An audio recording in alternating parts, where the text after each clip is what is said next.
హల్లెలూయా! యేసుక్రీస్తు నామమున మీ అందరికీ శుభాభివందనాలు. దేవుని అనంతమైన ప్రేమ, కృప, వాత్సల్యతను బట్టి ఈ రీతిగా దేవుని మాటలు పంచుకోవటానికి ప్రభు ఇచ్చిన కృపకై యేసయ్య నామానికి మహిమ, ఘనత, ప్రభావములు యుగయుగములు ఆయనకు మాత్రమే కలుగును గాక. హల్లెలూయా! ఆయన మాటలు తేనె కంటెను, జుంటు తేనె ధారల కంటెను అతి మధురంగా ఉంటాయంటారు ప్రేమైన వాళ్ళారా. ఎవరైనా వచ్చి మరి ఆ మాటలు నిజమానా అంటే, ఎవరైనా వచ్చి నీ జీవితంలో ఈ కార్యం జరుగుతది. నువ్వు ఈ రీతిగా చేస్తావు అంటే, చేస్తే అంటే చాలా సంతోషపడతాం. అది చేసినప్పుడు మనం పొందే ఆ ఆశీర్వాదం తీసుకున్నప్పుడు ఎంతగా సంతోషపడతామో కదా! అదే రీతిగా ప్రేమైన వల్ల దేవుని మాటలు అంతకంటే అతి శ్రేష్టమైనటి ప్రేమైన వల్ల హల్లెలూయా! ఆ మాటలు వినే ధన్యత దేవుడు మనకి ఇచ్చుంటుండగా జీవం కలిగిన దేవునికి మహిమ కలుగును గాక. హల్లెలూయా! నిజంగా ప్రేమైన వలన అనేక మంది జీవితాల్లో ఆశీర్వాదాలు కావాలని ఆశపడుతూ ఉంటారు. దీవించబడాలి, లేకపోతే మాకుంటున్న ఇన్‌కమ్ సోర్సెస్ పెరగాలి అని ఆశ కలిగి ఉన్నవారు అనేక మంది ఉంటారు ప్రేమైన వల్ల. అయితే వారి దగ్గరికి వెళ్ళి మనము, "అయ్యా! మరి దేవుణ్ణి నమ్ముకున్నావు గదా!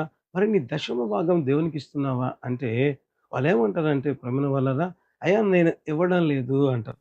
ఎందుకు ఇవ్వడం లేదు అంటే వాళ్ళు చెప్తారు ప్రేమైన వాళ్ళరా, ఒకవేళ రూ. 1000 డబ్బు వచ్చిందనుకోండి, రూ. 100 దశమ భాగం ఇవ్వాలి అంటే చాలా కష్టంగా ఫీల్ అవుతూ ఉంటారు ప్రేమైన వాళ్ళు.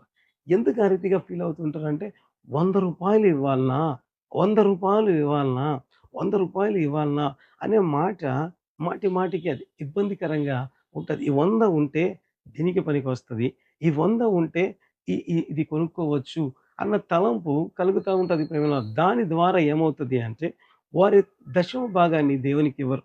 అయితే నాకనిపిస్తది ఏమని అంటే దశమ భాగం ఇవ్వడం వల్ల నీవిచ్చే ఒకవేళ రూ. 100 వల్ల దేవుడు నీకేం జేస్తాడు?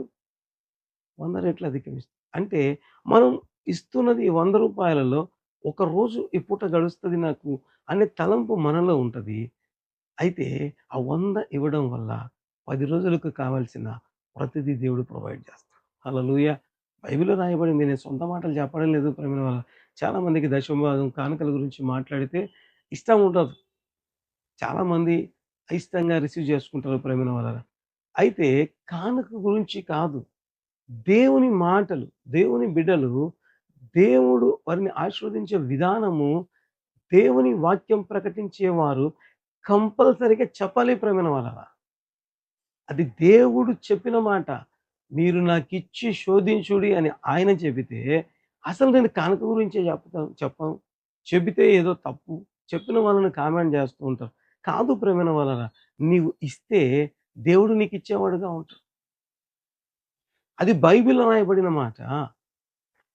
ఎవ్వరు కూడా చెప్పడం లేదు ప్రేమన సొంతంగా. అది దేవుడు చెప్పిన మాట. నిజంగా నాకనిపిస్తది. రూ. 100 పోతది అనే థాట్ సాతాను మనలో ఎక్కువగా క్రియేట్ చేయడం వల్ల మన దశమ భాగాలు దేవునికి ఇయ్యలేం. అయితే నువ్వు రూ. 100 ఇస్తే నీ దగ్గర అదనంగా రూ. 1000 నిజంగా నాకనిపిస్తది బ్రో. రూ. 100 ఇస్తే రూ. 1000 దేవుడిస్తాడు. అది ఎంతటి ఆశీర్వాదం. ఎంతటి దీవెన ప్రేమ. హల్లెలూయా! కాబట్టి మనం ఏ రీతిగా ఉండాలి? దేవునికి దశమ భాగాలు ఇచ్చేవారిగా ఉందాం. తద్వారా విస్తారమైన దీవెన పొందేవారిగా ఉండడం ప్రారంభిద్దాం. హల్లెలూయా! దేవుడు ఈ వాక్యాన్ని దీవించుగాక. తలలోంచి ప్రార్థన చేద్దాం. ప్రేమ గల తండ్రి, కృప కలిగిన ప్రభువా, జీవం కలిగిన ఆయన, జీవాధిపతి, నీ బంగారు పాదాలకి స్తోత్రం. ఆశ్చర్యకరుడు, ఆశ్చర్య కార్యాలు చేసే గొప్ప దేవ. ఏదైనా నీ బిడ్డలతో మీరు మాట్లాడిన మాటను బట్టి వారి జీవితాలు దశమ భాగాలు ఇచ్చేవారిగా, తద్వారా విస్తారముగా దీవించబడదు. ఆశీర్వదించబడిన బిడ్డలుగా మార్చి, మీరే మహిమ, ఘనత, ప్రభావాలు పొందండి. అయ్యా! ఇప్పుడు కార్యక్రమం చూసిన ప్రతి బిడ్డ దీవించండి, ఆశీర్వదించండి.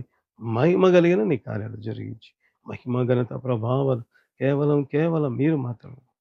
బేరనెస్ అయిన అయ్యా! ఈ కుటుంబంలో డిస్టర్బెన్స్ ఏదైతే లాంగ్ పెండింగ్ ప్రాబ్లమ్, అయ్యా! ఈ దీవెన నాకు కావాలని ఇప్పుడు ఎవరైతే ప్రార్థనలు వారందరిని మీరు బ్లెస్ చేయండి, ఆశీర్వదించండి. ప్రార్థనలు ఏకీవించే ప్రతి ఒక్కరి జీవితంలో అద్భుతం చేసి, వారు సాక్షులుగా నిలబెట్టి మీరే బలపరచిన ప్రతి బిడ్డను మీరు దీవించి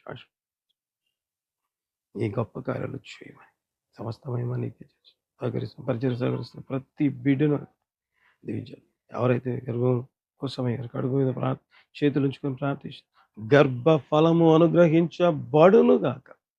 ఆ కన్సీవ్ ఒకటి మీరేమో సమస్త మహిమ నీకే చెల్లిస్తూ ఈ తెగులోని బిడ్డలు కూడా సమీపించకుండా స్థారమైన దీవెన రాబో దినంలో స్థానం దీవెన పట్టు సమస్త మహిమ నీకు చెల్లిస్తూ యేసు నామమున అడుగుతున్నాము తండ్రి.